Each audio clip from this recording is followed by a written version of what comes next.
اور دوسری دعا حضرت یوسف علیہ السلام نے یہ مانگی، وَأَلْحِقْنِي بِالصَّالِحِينَ، اور مجھے آپ صالحین کے ساتھ میں شامل کر دیجئے۔ آپ دیکھیں دعا کی اہمیت کس قدر ہے، اور یہ دعا کے دو جملے کس قدر معنی خیز ہیں۔ حضرت یوسف علیہ السلام اپنے اللہ سے پہلی دعا تو یہ مانگ رہے ہیں، توفنی مسلمہ، اور دوسری دعا یہ ہے، وَأَلْحِقْنِي بِالصَّالِحِينَ، ہمیں نیک لوگوں کے ساتھ میں آپ شامل فرمائیں، صالحین کے ساتھ میں آپ مجھے شمولیت عطا فرمائیں۔ یہ دعا بھی ہمیں اور آپ کو مانگنا چاہیے۔ اللہ تعالیٰ کے نیک بندوں کے ساتھ میں شمولیت ہو جائے، اس سے بڑی بات کیا ہوگی؟ اور یہیں سے یہ بات واضح ہوتی ہے کہ اسلام میں نفوس کی بھی بہت زیادہ اہمیت ہے، نقوش کی بھی اہمیت ہے، اور نفوس کی بھی اہمیت ہے۔ قرآن و حدیث یہ نقوش ہیں، اور اس کے اوپر چلنے والے، اس کی اتباع کرنے والے وہ نفوس ہیں۔ اسلام نے نقوش اور نفوس دونوں کی اہمیت کو اپنے ماننے والوں کے سامنے اجاگر کیا ہے۔ اہدنا الصراط المستقیم صراط الذین انعمت علیہم، یہ صراط الذین انعمت علیہم یہ نفوس ہی تو ہیں جن کے راستے پر چلنے کی دعا ہم اور آپ اللہ سے مانگ رہے ہیں۔ لہذا نقوش کی اہمیت کے ساتھ ساتھ نفوس کی اہمیت کو بھی تسلیم کرنا ضروری ہوگا۔ آج امت جن فتنوں سے گزر رہی ہے، ان میں ایک بڑا فتنہ یہ ہے کہ کچھ لوگوں نے نفوس کی اہمیت کا انکار کر دیا۔ وہ صرف نقوش کی اہمیت کو اجاگر کرتے ہیں، اور نفوس کی اہمیت اور ان کے نقوش قدم پر چلنے کے لیے کوئی ان کے ہاں اہمیت نہیں، اس کا کوئی گوشہ نہیں۔ آپ دیکھیں نفوس کی اہمیت کو اللہ تعالیٰ نے والسابقون الاولون من المہاجرین والانصار والذین اتبعوہم باحسان، یہ نفوس ہی تو ہیں جن کا تذکرہ قرآن میں کیا گیا، اور جا بجا نفوس کی اہمیت کا تذکرہ موجود ہے۔ وَأَلْحِقْنِي بِالصَّالِحِينَ، اے اللہ مجھے نیک لوگوں کے ساتھ میں شامل کر دیجئے۔ یہاں سے بھی نفوس کی اہمیت اندازہ آپ لگا سکتے ہیں۔ اللہ ہم سب کو بھی نفوس قدسیہ کے ساتھ میں نیک اور صالح لوگوں کے ساتھ میں شمولیت عطا فرمائے۔ سورہ یوسف میں آپ کے سامنے نزول کے تعلق سے کی ہے، سے ہود حضرات میں سے کچھ لوگوں نے اللہ علیہ وسلم سے کہا تھا، ایک سوال کیا کہ آپ یہ بتائیں کہ شام بنو اسرائیل کی سرزمین پہنچے، قیام پر آپ کی پوچھ ہے، اور یہ شام بنو اسے حضرت صلی اللہ علیہ وسلم سے آپ خرافی تھا، آپ کوئی فن تو آپ کی ملاقاتیں بھی نہیں، تو یہ پیچیدہ سوال تھا کہ شام سے بنو اسرائیل کس طرح ملک مصر کی سرزمین پر پہنچے۔ ایک امی انسان کے لیے اس کا جواب فراہم کرنا مشکل ہی نہیں بلکہ ناممکن تھا، لیکن اللہ تعالیٰ نے اپنے آخری نبی حضرت محمد صلی اللہ علیہ وسلم پر ان کے اس سوال کے جواب میں یہ سورہ یوسف نازل فرمائی، اور اس شان و شوکت کے ساتھ، اس تفصیل کے ساتھ، ان عظیم حقائق کی وضاحتوں کے ساتھ، آپ یقین جانیے میں نے کچھ تقابلی مطالعہ کرنے کی کوشش کی کہ حضرت یوسف علیہ السلام کا قصہ ماقبل کی کتابوں میں کس طرح مذکور ہے۔ تو جب ہم نے کتاب مقدس کے حوالے سے حضرت یوسف علیہ السلام کا قصہ جاننا چاہا، تو اس میں وہ تفاصیل نہیں ہیں، اس میں وہ حقائق نہیں ہیں جن حقائق کو قرآن نے اجاگر کیا ہے۔ وہ تقابلی مطالعہ اس وقت آپ کے سامنے پیش کرنے کا موقع نہیں ہے، اس کا خلاصہ میں آپ کے سامنے عرض کرتا ہوں کہ کتاب مقدس میں بھی حضرت یوسف علیہ السلام کے قصے کو اتنے جامع انداز میں اور اتنے حسین پیرہن میں بیان نہیں کیا گیا جتنے جامع انداز میں قرآن مقدس میں حضرت یوسف علیہ السلام کا قصہ بیان کیا گیا ہے۔ اگر آپ کتاب مقدس کے حوالے سے حضرت یوسف کا، حضرت یعقوب علیہ السلام کا قصہ پڑھیں گے تو اس میں متعدد بیانات تو ایسے موجود ہیں کہ جو حضرت یعقوب علیہ السلام کی شایان شان نہیں ہے، لیکن جب آپ قرآن پڑھیں گے اور قرآن کے حوالے سے اس قصے یوسف کا مطالعہ کریں گے تو آپ کے سامنے وہ حقائق اجاگر ہو کے یقیناً آئیں گے کہ جو حضرت یوسف علیہ السلام اور آپ کے والد گرامی حضرت یعقوب علیہ السلام کی شایان شان ہیں اور عین حقیقت کے مطابق ہیں۔ تو ان کے اس سوال کے جواب میں اللہ تعالیٰ نے اپنے آخری نبی حضرت محمد صلی اللہ علیہ وسلم پر سورہ یوسف کا نزول فرمایا، جس میں تفصیل کے ساتھ ان حقائق کو اجاگر کیا گیا جو حقائق ماقبل کی کسی آسمانی کتاب میں نہیں، وہ حقائق ماقبل کی کسی تاریخ کے کسی صفحے پر مذکور نہیں۔ نبی علیہ الصلوۃ والسلام نے قصہ یوسف کو قرآن کی ان آیات کے تناظر میں اس طرح پیش کیا، اس لیے اللہ تعالیٰ نے فرمایا کہ ذالک من انباء الغیب نوحیہ الیک، میرے محبوب نبی، یہ غیب کی خبریں ہیں جو ہم نے آپ تک بھیجیں۔ ان کا سوال یہ تھا کہ کنعان سے اور ملک شام سے مصر بنو اسرائیل کس طرح پہنچے، اور آپ نے پوری حقیقت ان کے سامنے اجاگر کر دی کہ بنو اسرائیل کا ایک چشم و چراغ یوسف، یعقوب علیہ السلام کے صاحبزادے۔ یہاں پر یہ وضاحت کر دوں کہ یعقوب علیہ السلام جو حضرت ابراہیم علیہ السلام کے پوتے ہیں اور حضرت اسحاق علیہ السلام کے بیٹے ہیں، یعقوب علیہ السلام کا ہی لقب ہے اسرائیل۔ عبرانی زبان میں اسرائیل کا ترجمہ ہے عبداللہ، اسرائیل عبرانی زبان کا لفظ ہے، تو اسرائیل کا ترجمہ ہوا عبداللہ یعنی اللہ کا بندہ۔ حضرت یعقوب علیہ السلام کی جتنی اولاد ہے وہ اس لقب اسرائیل کی بنیاد پہ بنو اسرائیل، بنی اسرائیل کہلاتی ہے، یعنی اسرائیل کی اولاد۔ تو حضرت یعقوب علیہ السلام کی جو اولاد ہے بنو اسرائیل کہلاتی ہے۔ یہ بنو اسرائیل کنعان سے اور ملک شام سے مصر کیسے پہنچے؟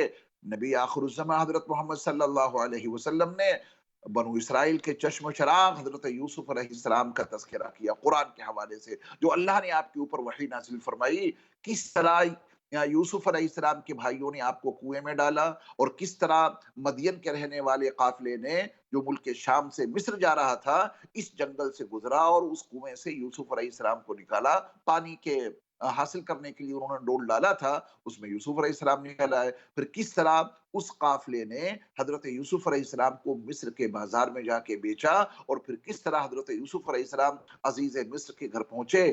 یہ وہ تاریخ ہے کہ بنو اسرائیل حضرت یوسف علیہ السلام جو چشم و چراغ ہیں بنو اسرائیل کے، پہلی بار یہ حضرت یعقوب علیہ السلام کے بیٹے اور یہ بنو اسرائیل میں شامل چشم و چراغ یہ اس طرح مصر کی سرزمین پر پہنچے۔ اور اس کے بعد جب حضرت یوسف علیہ السلام مصر کے سیاہ اور سفید کے مالک ہو جاتے ہیں، پھر آپ نے اپنی پوری فیملی کو، اپنے بھائیوں کو اور اپنے والدین کو کنعان سے مصر بلا لیا، اور اس طرح مصر کی سرزمین پر بنو اسرائیل آباد ہوئے، ان کی نسل آگے بڑھی، یہاں تک کہ حضرت موسیٰ علیہ السلام کا دور آتے آتے یہ بنو اسرائیل لاکھوں کی تعداد میں ہو گئے تھے۔ حضرت موسیٰ علیہ السلام انہی بنو اسرائیل کو لے کر کے مصر سے پھر چلے ہیں، اور پھر وادی سینا پہنچے، وہاں سے پھر یوشع بن نون کے ذریعہ سے فلسطین فتح ہوا، بیت المقدس فتح ہوا، اور یہ بنو اسرائیل پھر بیت المقدس میں داخل ہوئے۔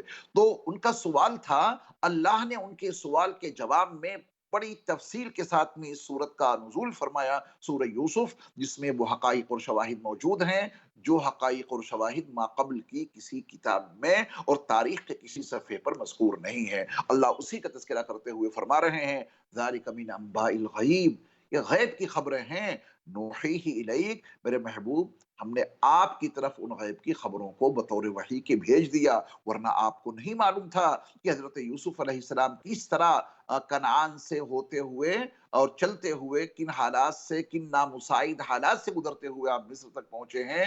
ذالک من انباء الغیب نوحیہ الیک وما كنت لديهم اذ اجمعوا امرهم وهم يمكرون، آپ تو ان کے پاس موجود نہیں تھے جب یوسف علیہ السلام کے بھائی کچھ تدبیریں کر رہے تھے، اپنی تدبیروں میں وہ ناکام ہوئے، آپ وہاں موجود نہیں تھے، لیکن قصہ آپ ایسے بیان کر رہے ہیں جیسے کہ وہ سارا قصہ آپ کی نگاہوں کے سامنے پیش آیا ہو۔ انداز بیان ایسا ہے کہ معلوم یہ ہوتا ہے کہ حضرت یوسف علیہ السلام کا یہ سارا واقعہ نبی آخر الزمان حضرت محمد صلی اللہ علیہ وسلم کے سامنے پیش آیا ہو۔ یہ جہاں حضرت یوسف علیہ السلام کا قصہ ہے، وہیں میرے مصطفیٰ کی نبوت و رسالت کی صداقت کی بین دلیل بھی تو ہے۔ حضرت محمد صلی اللہ علیہ وسلم نبی امی ہونے کے باوجود حضرت یوسف علیہ السلام کا قصہ اتنے طویل انداز میں، اتنے مربوط انداز میں، اتنے تسلسل کے ساتھ حقائق پر مبنی، دلائل اور شواہد پر مبنی یہ قصہ آپ بتا رہے ہیں